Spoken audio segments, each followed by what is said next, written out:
मुझे लोगों से सवाल करने की आदत है, जवाब देने की नहीं। मेरे पास जवाब कल भी था और आज भी है। शुक्र है कि मैंने अपने उसूलों के साथ कोई समझौता नहीं किया, वरना आप जैसी दगाबाज की वजह से एक जांबाज और काबिल पुलिस ऑफिसर के साथ नाइंसाफी हो जाती। ऑफिसर संध्या राठी ने प्रूव कर दिया कि फ्रंट पे खड़ी बहादुरी के जज्बे को एसी में बैठी हुई राजनीति रोक नहीं सकती। लेकिन मैं फिर भी जानना चाहूंगी कि आखिर आप ऐसा चाहती क्यों थी?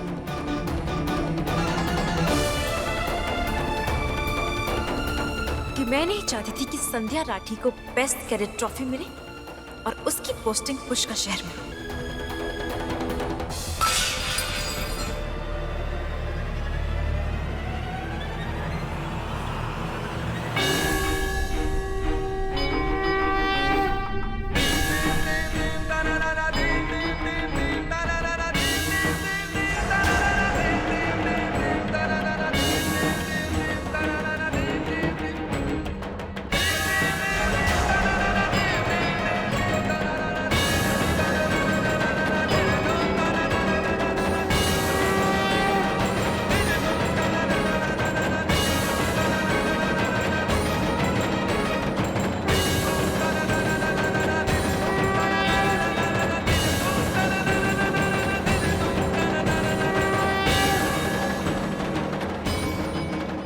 ये क्या हुआ बाबू?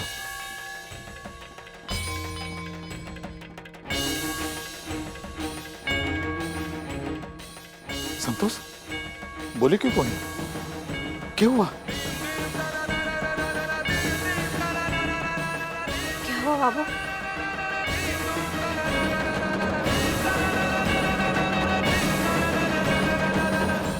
कविता जी,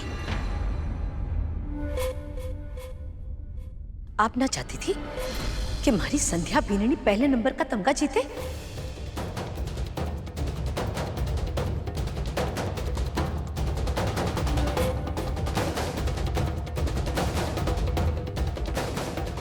उसकी ड्यूटी पुष्कर में ना लगे, लेकिन क्यों? आप मेरी बीननी ने हराना क्यों चाहते थे? बोलो, जवाब दो हमारे को।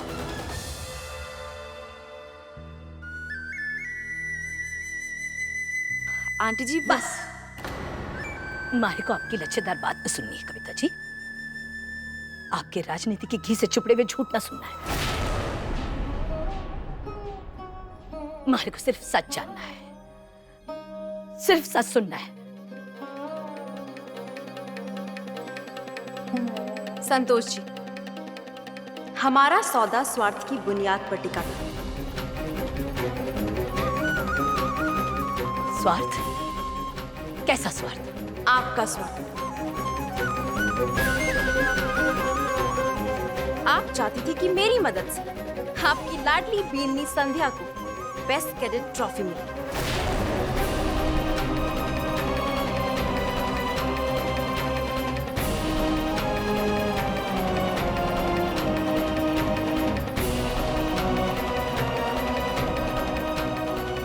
और मैं ये नहीं चाहती कि उसकी पोस्टिंग पुष्कर शहर में हो।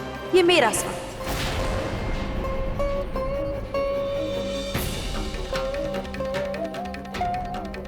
आप शायद भूल रही हैं कि आपने संध्या के लिए मुझे सबके सामने ट्रेन में बेइज्जत किया था।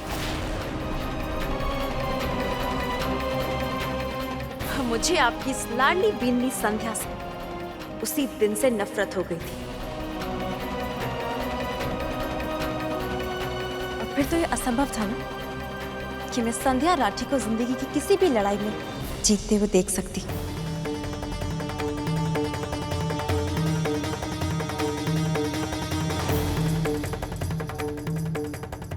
सच कहूं, जितनी शर्म हमारे को थारी गिरी हुई सोच पर आ रही है ना, उतनी शर्म हमारे को अपने आप पर आ रही है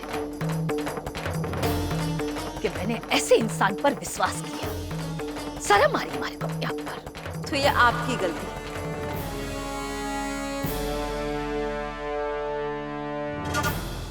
कविता जी,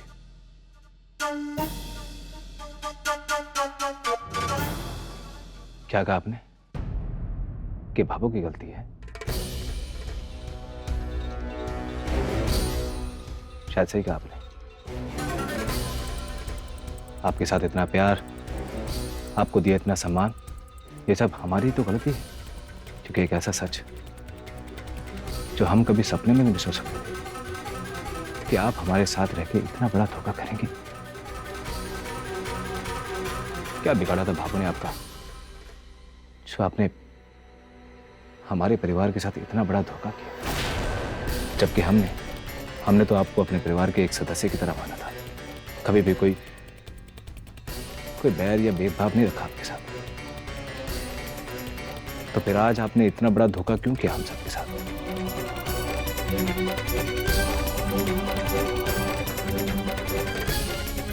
एक और जगह से काउंटिंग के रिजल्ट आए थे।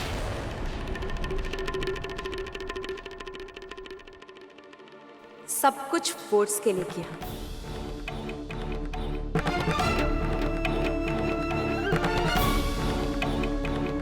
हनुमान गली और उसके आसपास का इलाका पुष्कर शहर का गढ़ है। ऊपर से यहाँ तो राठी परिवार का काफी मान सम्मान है। आप लोग तो मुझे वोट करते नहीं, और आपकी सपोर्ट के बिना मेरा जीतना मुश्किल था। और जिस तरह मैं मंडप से भागी थी, संतोष जी तो मुझे वोट देती नहीं, और मुझे हर कीमत पे जीतना था।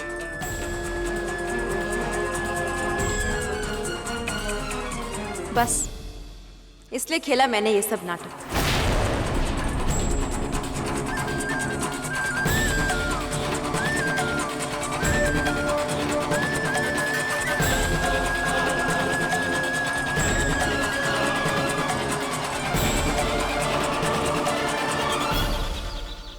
छवि बेटा, क्या नाम था उस डॉक्टर का?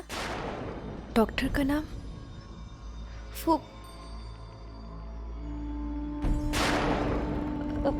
मम्मी जी, मुझे याद नहीं आ पा रहा है।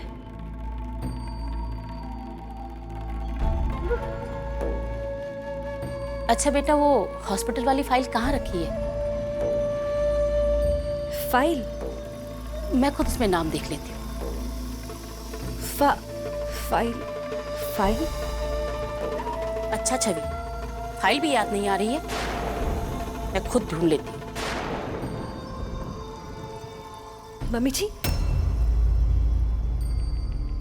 वो फाइल नहीं है। फाइल नहीं बनी? बड़े लापरवाह डॉक्टर। मैं दिलीप को बुलाती हूँ और हम दोनों जाके आते हैं डॉक्टर के पास। मम्मी जी,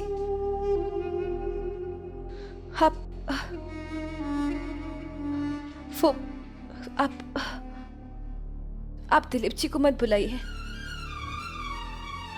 मेरी फाइल इसलिए नहीं बनी क्योंकि मैं प्रेग्नेंट थी ही नहीं।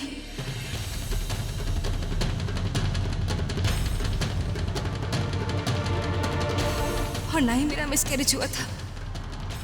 मैंने आपसे झूठ कहा था क्योंकि मुझे काम नहीं करना था, मुझे आराम करना था, और इसीलिए आपसे मैं झूठ पे झूठ बोलती थी। इतना बड़ा झूठ सिर्फ और सिर्फ काम ना करने के लिए, अपने स्वार्थ के लिए हम सब की भावनाओं के साथ इतना बड़ा खिलवाड़ किया छवि। नहीं मम्मी जी, ऐसी कोई बात नहीं। तो कैसी बात है छवि? तुम्हें नौकरी नहीं करनी थी, घर में काम नहीं करना था तो मुझे कहती। मैंने कोई जबरदस्ती नहीं की थी तुम्हारे साथ नौकरी के लिए। मैं तो चाहती थी कि तुम्हें थोड़ी आजादी मिले। जिंदगी मजाक लगती है तुम्हें? ये सब खेल समझती हो तुम? अरे ये सब खबर सुनकर हम सब कितने खुश थे। यहाँ तक तुम्हारे घर वालों ने आने वाले बच्चे की खुशी में फंक्शन रखा, और तुम ये सब चुपचाप देखती रही। इसीलिए तुम मेरी रिश्तेदार डॉक्टर के पास जाना नहीं चाहती थी ना? क्या दिलीप भी तुम्हारे साथ इस नाटक में शामिल है? नहीं मम्मी जी, नहीं। उन्हें तो कुछ भी नहीं पता। आप उनको मत बोलिएगा। इतना खुश था मेरा दिलीप। बाप बनने जा रहा था। बच्चा खोने की खबर ने उसे अंदर ही अंदर तोड़ दिया। और तुम्हारी आत्मा ने धिक्कारा नहीं तुम्हें छवि?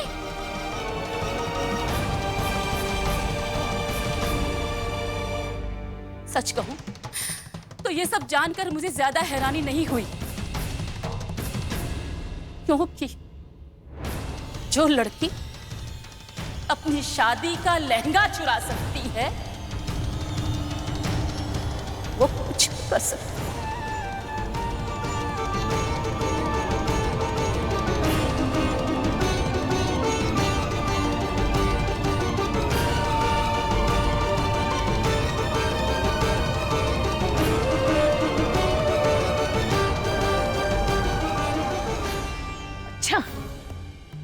अब तक तू महालोगा ने इस्तेमाल कर रही थी, महालोगा के साथ नाटक कर रही थी। रे मारा राम जी, करम फूट गए हमारा। महलोग तो इसी धोखे में था कि तू महालोगा की शुभ चिंतक है, पर महालोगा ने क्या पता था कि अंदर ही अंदर तू महालोगा के लिए जहर घोलती जा रही थी। जी संतोष जी, किया मैंने आप सबका इस्तेमाल, और एक बार नहीं, बार बार किया।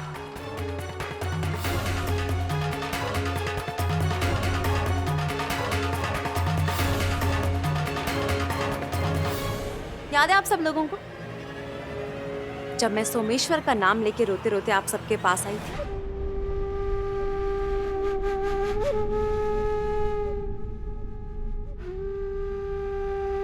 मुझ पे हमला हुआ है, शारीरिक दुर्व्यवहार हुआ है, जबरदस्ती करने की कोशिश की गई है। ऐसा मेरे साथ कुछ भी नहीं हुआ था, और मेरे लिए आप लोगों को बेवकूफ बनाना बहुत आसान था। इस तरह से मैंने आप लोगों का इस्तेमाल किया संतोष जी।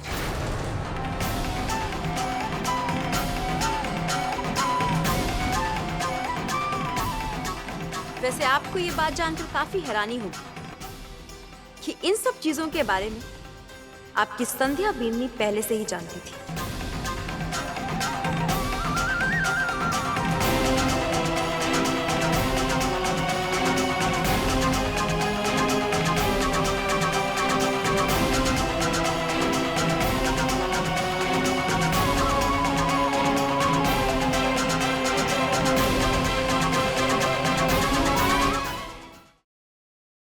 पर अफसोस, ये बेचारी अपनी ड्यूटी से बंधी थी, इसलिए सब कुछ जानने के बाद भी चुप रही। वरना जो नाटक आज आप सबके सामने खुला है वो बहुत पहले ही खुल चुका होता। तो जब संध्या ने किसी को कुछ नहीं बताया तो फिर मैं इतनी पागल भी नहीं हूं कि अपनी पोल खुद ही खोल देती। हाँ सूरज जी, मैं कविता जी की सच्चाई जानती थी, लेकिन मैं अपने फर्ज से बंधी हुई थी सूरज जी, इसलिए आप सबको कुछ भी नहीं बता पाई। अरे जेठानी जी के हाथ तो उनकी ड्यूटी ने बांध रखे थे, लेकिन आप जिसमें हमने इतना विश्वास किया, आपका मुंह तो ना सिला हुआ था। इतनी बात आपने हमें बताई क्यों नहीं? शर्म ना आई इतना बड़ा नाटक खेलते हुए? अब तो माफी के लायक भी ना हो। माफी चाहिए किसे मीना? और राजनीति में ऐसे सौदे दोस्ती कहलाते हैं। वैसे लेन देन का सौदा करने संतोष जी आई थी मेरे पास, मैं इनके पास नहीं गई थी क्योंकि इन्हें अपनी संध्या बीननी पर भरोसा ही नहीं था कि ये अपनी काबिलियत पर बेस्ट कैडेट का मेडल ला सकती है। अपनी उस संध्या बीननी पर जिसके लिए इन्होंने मुझे ट्रेन में सबके सामने बेइज्जत किया था।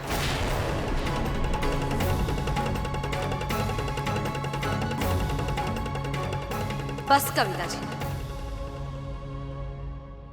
बहुत सम्मान दे लिया हमारे परिवार ने आपको, बहुत मेहमान नवाजी कर ली, अब और नहीं। पहले मैं ड्यूटी से बंधी थी, लेकिन आज ना तो मैं ड्यूटी पर हूं और ना ही मैंने वर्दी पहनी है। मैं इस परिवार की बड़ी बहू होने के नाते आपसे कहती हूं, कि इस गलतफहमी में मत रहिएगा कि ये कोई आपकी बहुत बड़ी जीत हुई है।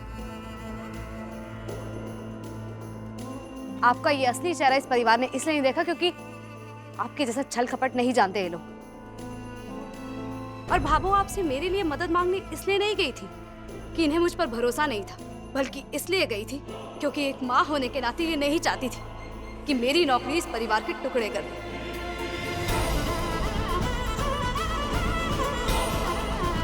भाभो ने तो उस सौदे में आपसे जो वादा किया उसे पूरे मन से निभाया, लेकिन आपने क्या किया? छल कपट के सिवाय कुछ नहीं किया, सिर्फ और सिर्फ धोखा दिया इस परिवार को। राजनीति में छल कपट को चाल कहा जाता है संध्या, जहां साम दाम दंड भेद कुछ भी इस्तेमाल करो, बस किसी भी कीमत पर कुर्सी मिलनी चाहिए।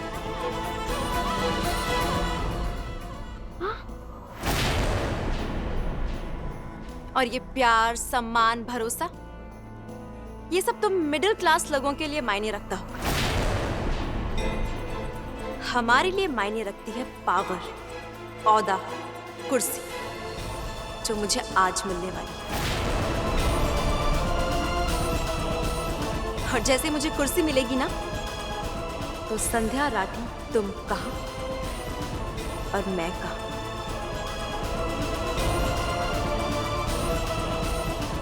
और फिर ये सब ड्रामा ना यहीं पीछे रह जाएगा। एक और बात, तुम्हें मैं इतनी आसानी से भूलूंगी नहीं संध्या राठी। मेरी जिंदगी में काफी दिलचस्प किरदार है तुम्हारा। जरा बच के रहना मुझसे, क्योंकि आने वाला कल मेरे लिए बदलने वाला है, तुम्हारे लिए नहीं। कल मेरे पास पावर होगी, कुर्सी होगी, औदा होगा, तब तुम मुझे सल्यूट करोगी।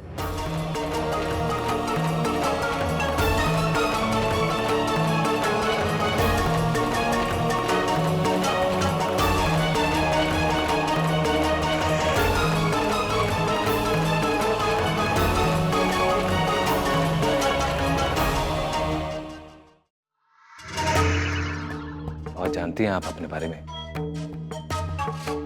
और आप ये नहीं जानती कि आप मेरे परिवार में, मेरे घर में खड़े होकर मेरी पत्नी की बेइज्जती कर रही हैं।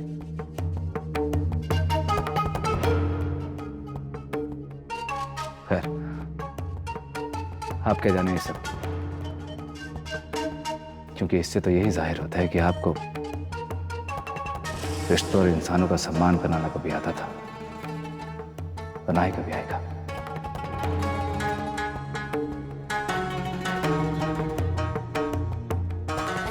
क्या कहा था आपने कि एक दिन आएगा कि मेरी पत्नी आपको सैल्यूट मारेगी? तो मैं आपको बता दूंगा पिताजी कि मेरी पत्नी आप जैसी महिला को कभी सैल्यूट नहीं मार सकती।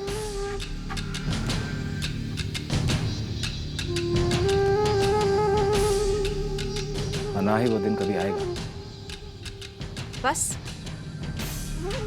अभी से हार मान लिया आपने? हो गया आपका पत्नी धर्म पूरा? आप तो बड़ा कहते थे कि जिंदगी के किसी भी मोड़ पर संध्या का हाथ में कभी नहीं छोड़ूंगा, उसे हमेशा सपोर्ट करूंगा।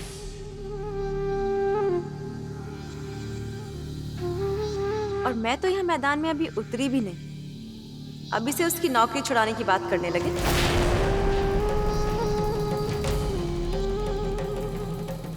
बेचारी संध्या मैदान में उतरने से पहले ही हथियार डालने पड़ गए। बहुत गलत फहमी पाल ली आपने कविता जी।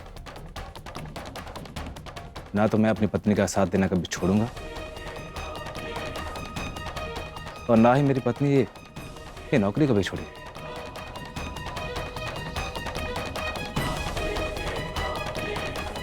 एक और जगह से काउंटिंग के रिजल्ट आए हुए हैं। पुष्कर विधानसभा क्षेत्र से बहुत ही अप्रत्याशित नतीजे सामने आए हैं। क्योंकि सच्चाई ये है कि जहां से मैं आपको देख रहा हूं वहां पे आप खुद अपना मैदान छोड़ते हुए नजर आ रही हैं मुझे।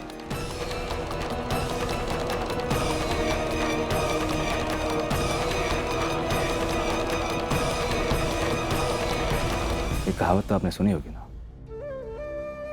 कि ऊपर वाली गिलाटी भले ही बेआवाज होती है लेकिन पड़ती सही समय पे।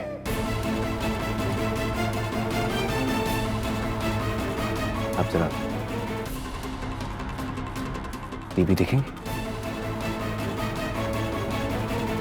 कविता अब तक अपने विरोधियों से आगे चल रही थी, लेकिन पुष्कर के 3 जगहों के नतीजों ने सारी बाजी पलट के रख दी है और विरोधी दल के नेता श्री प्रकाश भाटी 507 वोटों से कविता को हराकर पुष्कर से सीट जीतने में सफल रहे हैं।